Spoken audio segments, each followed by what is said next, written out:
স্বাধীনতা দিবস প্রীতি ক্রিকেট ম্যাচে মিরপুর শের-ই বাংলা জাতীয় ক্রিকেট স্টেডিয়ামে সবুজ দলকে ১২৩ রানে হারিয়েছে লাল দল। ব্যাটে বলে অসাধারণ নৈপুণ্য দেখিয়ে ম্যাচ সেরা হয়েছেন মোহাম্মদ রফিক। প্রতি বছরের মতো এই বছরও বিসিবির এমন আয়োজনে খুশি সাবেকরা।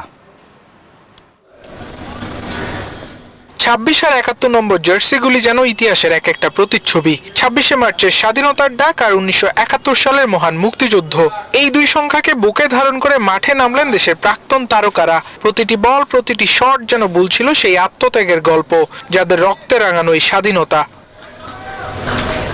মিরপুরের আকাশে আজ ক্রিকেট আর ইতিহাস এক হয়ে গেছে, যেখানে মোহাম্মদ রফিকের লাল দলের কাছে কোনো পাত্তাই পায়নি আব্দুর রাজ্জাকের সবুজ দল। আগে ব্যাট করে লাল দল নাসিরউদ্দিন ফারুকের ৮৪ ও অধিনায়ক মোহাম্মদ রফিকের ২৪ বলে। যুক্তরাষ্ট্রের ১ নম্বর জিম চেইন গোল্ড জিম এখন আবারও বাংলাদেশে। বসুন্ধরা আবাসিক এলাকা ও বসুন্ধরা সিটি শপিং মলে ৫০ রানে ভর করে ২১৩ রান স্কোরবোর্ডে যোগ করে। জবাবে ইলিয়াসানে ও মোহাম্মদ রফিকের বোলিং তোপে মাত্র ৯০ রানে গুটিয়ে গেছে সবুজ দল। তাতেই স্বাধীনতা দিবসের এই প্রীতি ম্যাচে ১২৩ রানের জয় তুলে নিয়েছে লাল দল।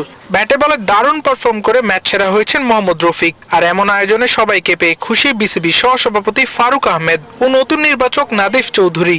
অত্যন্ত আনন্দিত আমি যে সবার সাথে অ্যাটলিস্ট দুই একটা কথা বলা, ড্রেসিং রুমে বসা আলাপ করা খুব ভালো লাগছে। আমাকে মিস করেছে ব্যাটসম্যান হিসাবে।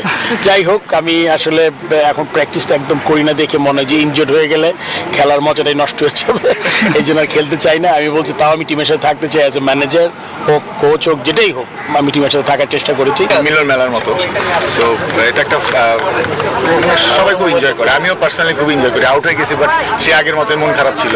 এখানে একটা কম্বিনেশন আছে, বাট ওইটা চিন্তা থাকে না। মহান স্বাধীনতা দিবসের এই বিশেষ দিনে আবেগ আর শ্রদ্ধার এক ভিন্ন আবহে রঙিন হয়েছিল পুরো মিরপুর, যেখানে মিলন মেলা বসেছিল সাবেক ক্রিকেটারদের। আবরার আল দাইয়ান, নিউজ 24, ঢাকা।